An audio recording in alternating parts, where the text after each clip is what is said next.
Hello everyone, welcome back. So again today we'll continue with your module 5 itself. In the previous classes you all studied what is electromagnetic radiation. So electromagnetic radiation basically consists of various type of radiations of different wavelength. One is gamma rays, X rays, UV rays, visible light, infrared rays, microwaves, and radio waves. These all are generated or come out with the energy of the sun. That is, sun emits all these radiations, and with the help of these radiations, the concept of remote sensing works. Now, you before going to how it works with remote sensing, you need to understand interaction of electromagnetic radiation with the atmosphere. So we'll go into the topic now.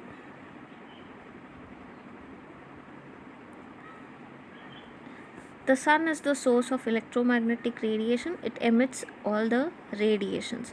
Once these radiations are coming in contact with the atmosphere, what happens? It gets scattered. Some radiation gets scattered and some radiation get absorbed. So when an electromagnetic radiation comes in contact with the atmosphere, two main things take place. One is atmospheric absorption and one is atmospheric scattering.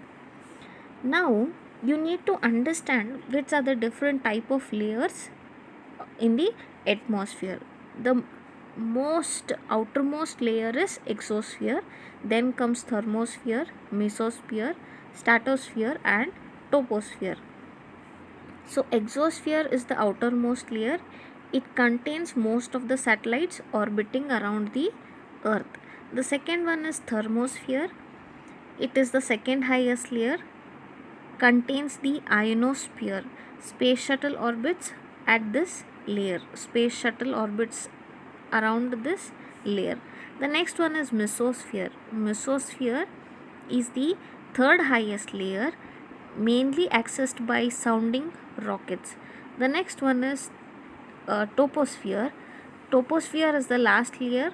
Weather takes place, accessed by propelling driven aircrafts. So these are the different types of layers of atmosphere.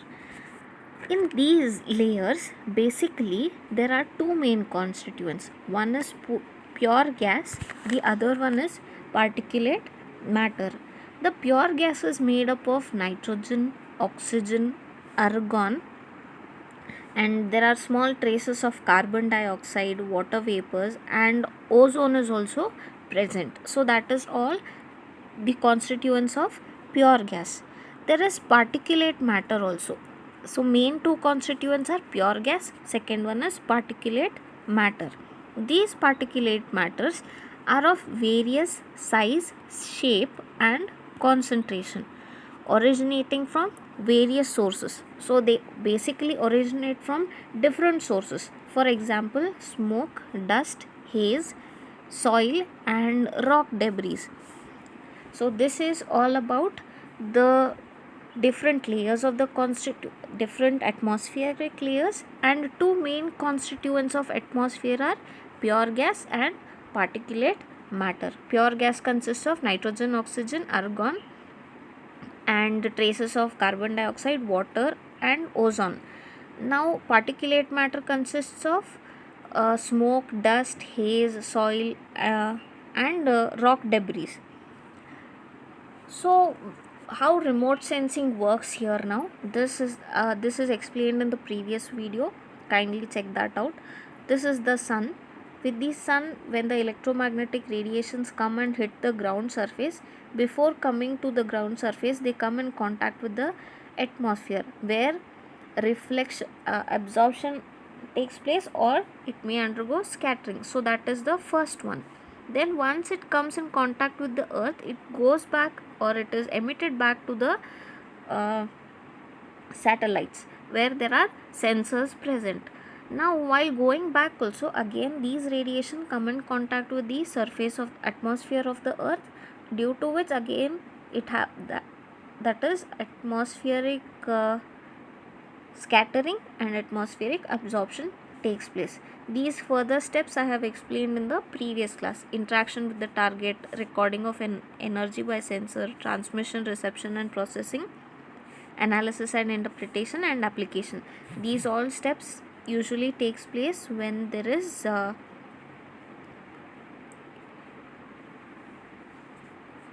when we are going with a remote sensing equipment. Now you'll need to understand what is scattering and what is absorption. Primarily, two interface mechanism takes place in the Earth's atmosphere. One is scattering, the other one is absorption. The sunlight, it sends the electromagnetic radiation.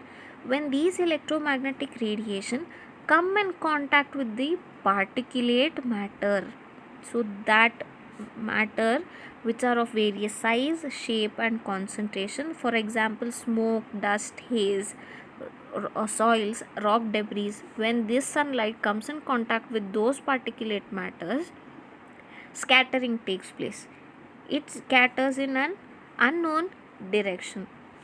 The next one is absorption. When sun rays emits electromagnetic radiation, when it comes in contact with nitrogen, oxygen, argon, carbon dioxide, water vapor and ozone, what happens? Some quantity of the electromagnetic radiation are absorbed by all the pure gases which are present in the atmosphere. Some part is absorbed and the other is again transmitted back. So that is absorption. Now we go in detail with scattering and absorption concepts. Scattering happens when energy hits an object and bounces off in all directions unpredictably. So sunlight comes, it comes in contact with particulate matter and it bounces off in unpredictable manner. So this amount of scattering, how much extent it will get scattered, depends on various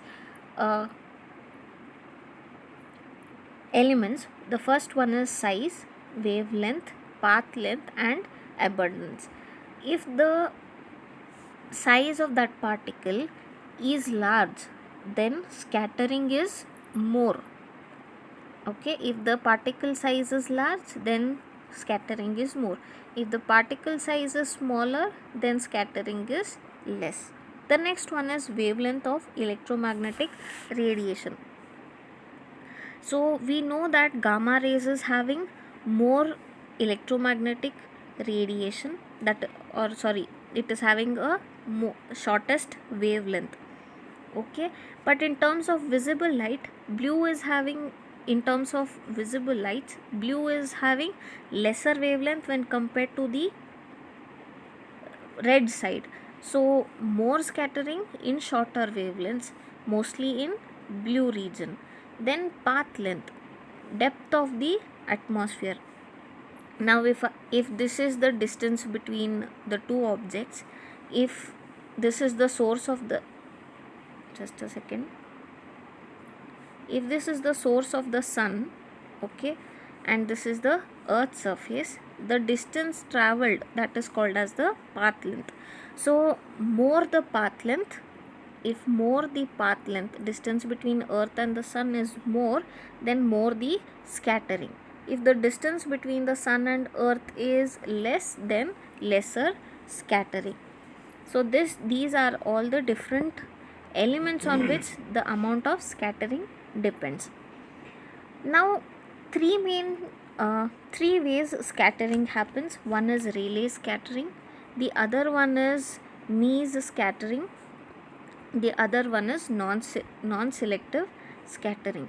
You will study all these concepts in detail. Rayleigh scattering is nothing but molecular scattering.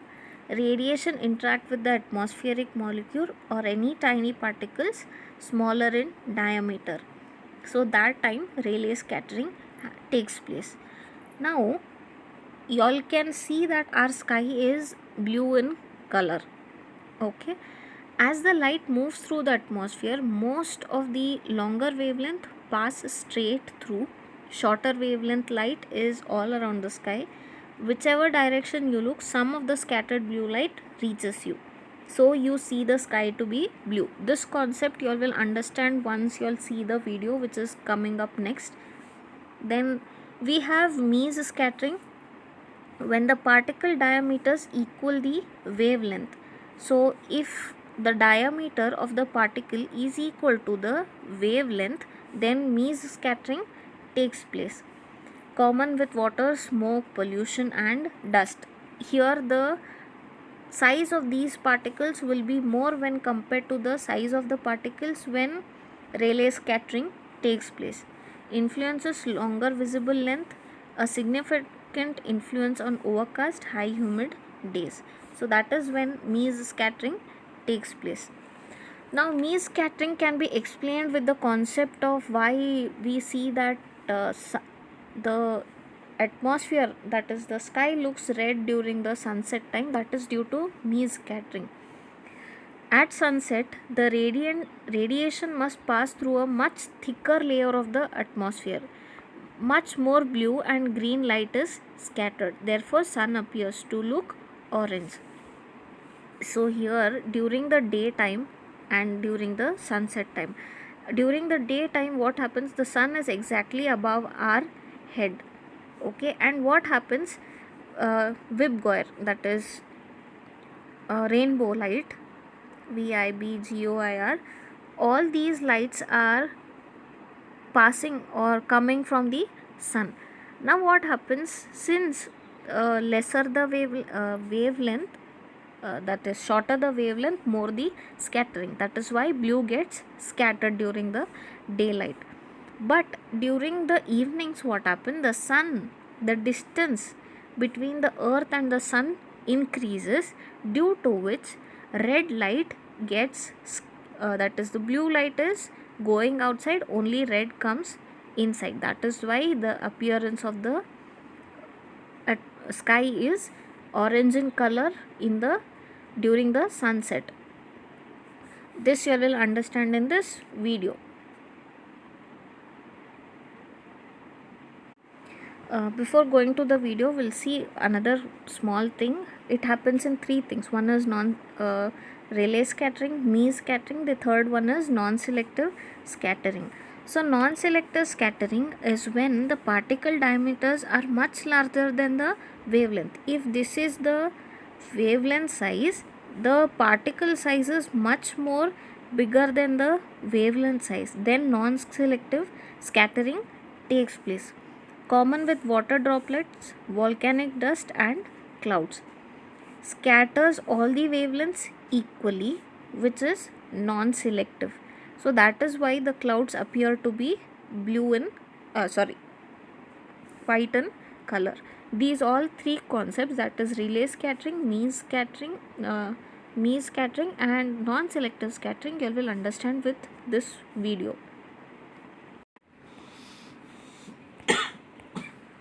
Why does the sky appear blue during the daytime and during sunset it appears orange? It is because of scattering of light in the atmosphere. Now the sun passes the electromagnetic radiation through the atmosphere. This atmosphere consists of nitrogen and oxygen molecules, and the sun comprises of different colors of visible light which comes from VIBGOIR. Those are the 7 colors. When these 7 colors come in contact with the nitrogen and oxygen molecule, these particles scatter blue light more than green, yellow, orange and red light. That is why the sky appears blue in color, and this is called as Rayleigh's scattering. This is blue color, that is Rayleigh's scattering. But during sunset, what happens? The sun moves somewhere else, and the sunlight has to pass through a greater distance through atmosphere. While passing, it comes in contact with nitrogen and oxygen molecules. and which are of denser in nature. That is why it results in scattering of yellow, orange, and red color predominant lights more than blue color. That is why the sky appears orange in color during the sunset, and this is called as Mees scattering.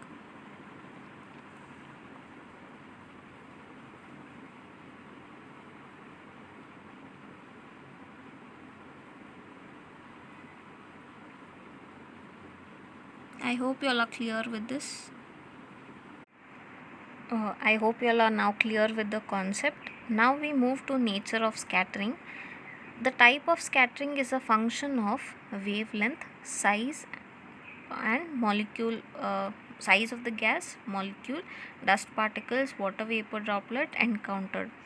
So Rayleigh scattering happens when it comes with gas molecules. Mees scattering happens because of the smoke or dust particles, and non-selective scattering happens when the size of the particle is more when compared to the wavelength size. So these are the different types of atmospheric scattering. Now we go to something called as atmospheric absorption. It is completely different from scattering. Absorption is wherein the process by which incident radiant energy is retained by the substance. So if I consider a sponge and water is poured on the sponge, then what happens? The water is absorbed by the sponge, and only some quantity of water passes through the sponge once the sponge capacity is like full. So that is the case, same case when in the terms of atmosphere. The atmospheric particles, that is in terms of gas or particulate matter, they absorb their own radiations. Once it is enough, they either emit back the other type of radiation in different frequencies, wavelengths, and we get different radiation. This results in an irreversible transformation of radiation into another form of energy. The medium will only absorb a portion of the total energy. The total energy will be either reflected, refracted, or scattered. So again the same process takes place, that is scattering, reflected or refracted. Now if this is the sun, okay, sun emits the electromagnetic radiations, then some part is scattered, 9% is scattered by air, 29% is reflected by the clouds, 2% is reflected by the surface of the earth, 47% predominantly the electromagnetic radiations are absorbed by the surface, and 19% is absorbed by the cloud gases and water vapor. So absorption comes in picture here. This is clear, you will understand here. Sun gives out 100% of radiation, out of which 17% is absorbed by water vapor, dust and ozone layer. Then 4% is absorbed by the clouds, 47% is absorbed by the surface of the earth. Then it comes in contact with the when it comes in contact with the water bodies, that water bodies reflect the radiations of 7%. When it comes with in contact with the cloud, 19% is reflected and 6% is reflected by the air. Now once this absorption takes place, out of which 15% longer wavelength radiation is emitted back, and out of which 7% is absorbed by the clouds, water vapor, carbon dioxide and ozone layer, and remaining 8% is going on top. 40% is emission by water vapor, carbon dioxide and ozone layer. Again 20% is emitted by the cloud, and 25% lateral heat is transferred to the atmosphere again. So this is the percentage of individual element wherein absorption and scattering takes place. So once the absorption happens, there is something called as atmospheric window. Now, what is this atmospheric window? You'll need to imagine this part. Uh, because of the ozone layer, water, carbon dioxide, and other molecules in the atmosphere, these certain radiations coming from the sun, harmful radiations, is absorbed by all these different molecules present in the atmosphere. As a result, we only get certain portion of electromagnetic radiation. This phenomena is called as atmospheric window. In remote sensing, sensors are built to pick up those specific spectral bands. Uh, Now, all the electromagnetic spectrum rays do not hit the Earth's surface. Atmospheric absorption prevents specific type of electromagnetic radiation to pass through the atmosphere.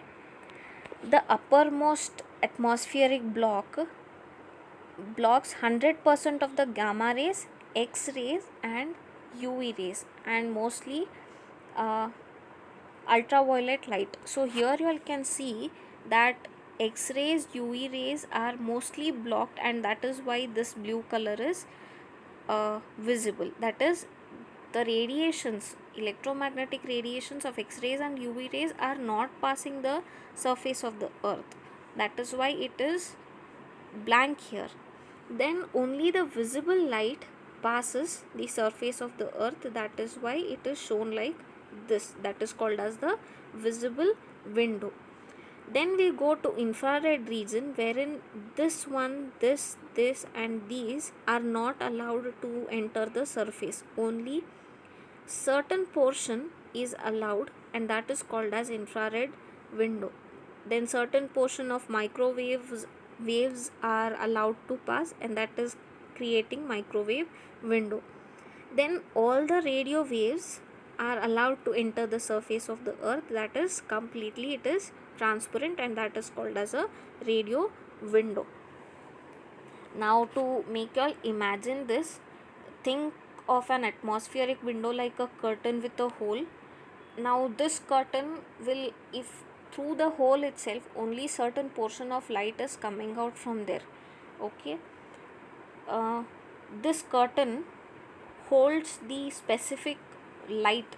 That is, all the light is held by the uh, curtain of window curtain, and only through the hole the light is passing. So similar to this concept, the atmospheric window works, wherein the atmosphere acts as a window to the light, and certain portion of electromagnetic radiations are absorbed or kept there itself with the help of that atmospheric window.